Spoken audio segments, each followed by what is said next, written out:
Hi friends, BK വ്ളോഗ്സിലേക്ക് സ്വാഗതം. ഇന്ന് നമ്മളൊരു സ്പെഷ്യൽ ഐറ്റം ഉണ്ടാക്കാൻ പോവാണ്. കപ്പയും എല്ലും. നമ്മുടെ കോതമംഗലം സൈഡിലൊക്കെ പറയും ഏഷ്യാടെന്ന് പറയും. നമ്മൾ കപ്പ ഇങ്ങനെ നുറുക്കി പാത്രത്തിൽ വെച്ചിട്ടുണ്ട്.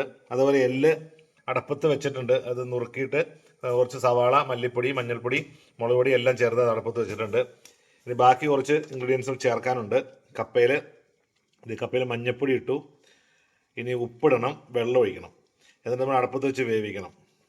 അതിന് ശേഷമാണ് നമ്മുടെ മിക്സ് വരുന്നത്. അത് നമുക്ക് പിന്നാലെ കാണിക്കാം. അതിൻ്റെ കൂടെ ഉപ്പിടാൻ മറന്നുപോയായിരുന്നു, ഉപ്പിട്ടു.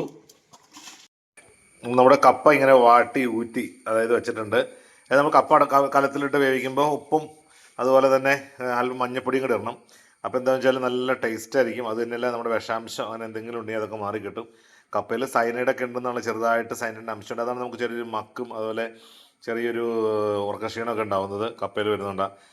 അപ്പോൾ അതൊക്കെ മാറി കിട്ടും. അങ്ങനെ ഇനി നമ്മൾ നേരെ പാത്രം ഫ്രൈ പാൻ അടുപ്പത്ത് വെച്ചിട്ടുണ്ട്, ചൂടായി.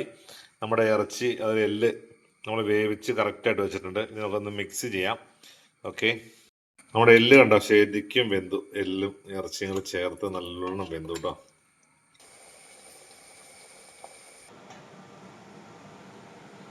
അപ്പം നമ്മൾ കപ്പ എങ്ങനെ മിക്സ് ചെയ്യാൻ പോവാണ്. കപ്പ അതിലേക്ക് ഇട്ടുകൊണ്ടിരിക്കുക കേട്ടോ. നമ്മൾ ഫ്രൈ പാനിലേക്ക് ഇട്ടതേ എന്തിനാന്ന് വെച്ചാൽ നമ്മൾ രണ്ട് പാത്രത്തിലാണല്ലോ നമ്മൾ കപ്പ ഇറച്ചിയും രണ്ട് സെപ്പറേറ്റാണ് വേവിച്ചത്.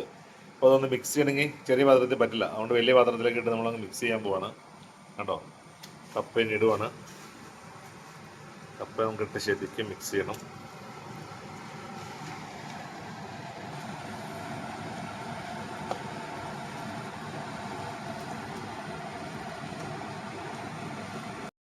നമ്മുടെ കപ്പ ഇറച്ചി ഇങ്ങനെ ഇട്ടു. നമ്മൾ ഫ്രൈ പാനിൽ നിന്ന് ശരിക്കും ഒന്ന് ചൂടാക്കണം.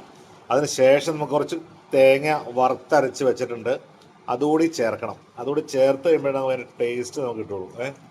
സൂപ്പർ ടേസ്റ്റ് ആയിരിക്കും. പണ്ട് കല്യാണ വീടുകളിലൊക്കെ, കോതമംഗലം ഏരിയകളിലെ കല്യാണ വീടുകളിലൊക്കെ 4 മണിയിലത്തെ പലഹാരമായിരുന്നു ഇത്, ഭക്ഷണമായിരുന്നു. അത് കഴിക്കാൻ തന്നെ ഭയങ്കര രസമായിരുന്നു. എന്താണെന്നറിയാം, ഭയങ്കര എല്ലാവരും കൂടിയിരുന്ന് ഇങ്ങനെ ഉണ്ടാക്കി അതെല്ലാവരും കൂടി അങ്ങനെ കഴിക്കുമ്പോൾ എന്തായാലും ടേസ്റ്റ് പറഞ്ഞറിയിക്കാൻ പറ്റില്ല. വായിൽ വെള്ളം ഊർന്നു.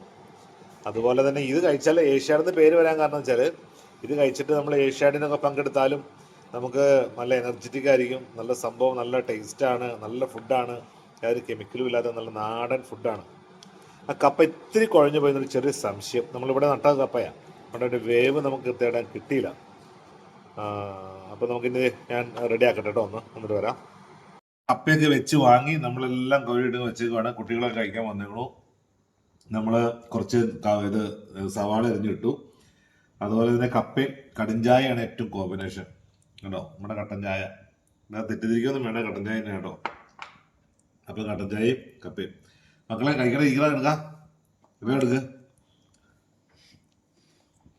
സൂപ്പർ, കൊള്ളാം, അടിപൊളി. അപ്പോൾ നമുക്ക് വീണ്ടും മറ്റൊരു വീഡിയോ വേണ്ടി പിന്നെ കാണാം. Okay, bye bye.